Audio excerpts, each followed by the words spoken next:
माजी केंद्रीय गृहमंत्री सुशीलकुमार शिंदे यांचे नातू उद्योगपती शिखर पहारिया हे पुन्हा गुरुवारी सोलापुरात येऊन गेले। सोलापूरच्या या दौऱ्यात त्यांनी अनेक ठिकाणी भेटी दिल्या, प्रश्न जाणून घेतले, त्यांना मदतीचा हात सुद्धा दिला। शिखर यांच्या वागण्यात बोलण्यात सुशीलकुमार शिंदे यांची झलक दिसत असल्याची चर्चा होऊ लागली आहे। सर्व समाज घटकांना समावेश करून शिखर पहारिया यांचा दौरा झाला। या दौऱ्यात विकास कामांना त्यांनी प्राधान्य दिले आहे। सामाजिक संस्थांना मदत, औद्योगिक केंद्रांना भेट देऊन समस्या जाणून घेतल्या आणि त्या सोडवण्यासाठी प्रयत्नशील असल्याची ग्वाही दिली। सोलापूर शहरातील युनिफॉर्म प्रोडक्शन युनिटला भेट दिली, त्यांच्या समस्या जाणून घेतल्या। शहाजहूर अली दर्गाला भेट देऊन चादर चढवली, तिथल्या समस्या समजून घेत त्या सोडवण्याची ग्वाही दिली। अक्कलकोट रोड येथील वृद्धाश्रमास भेट देऊन तिथे मदत देण्यात आली। येणाऱ्या काळात त्यांना सुखसुविधा उपलब्ध करून देण्याची ग्वाही दिली। एकूणच सोलापूर शहरातील बुद्ध विहार, शहाजहूर दर्गा तसेच विविध शारदीय नवरात्र उत्सव मंडळांना भेट देऊन सर्व जाती धर्माची सांगड घालताना आपल्या आजोबांप्रमाणे सर्व धर्म समभावाचे दर्शन घडवले। या दौऱ्यामुळे काँग्रेसच्या युवा कार्यकर्त्यांमध्ये उत्साहाचे वातावरण पाहायला मिळत आहे।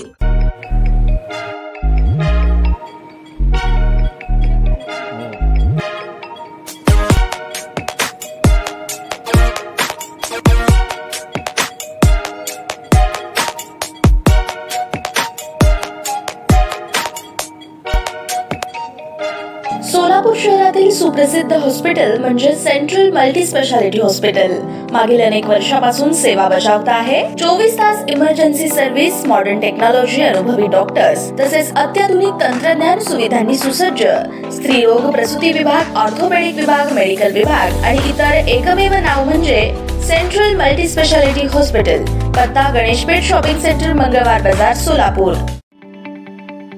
ताज्या बातम्या पाहण्यासाठी प्राईम महाराष्ट्र न्यूज चॅनलला सबस्क्राईब करा।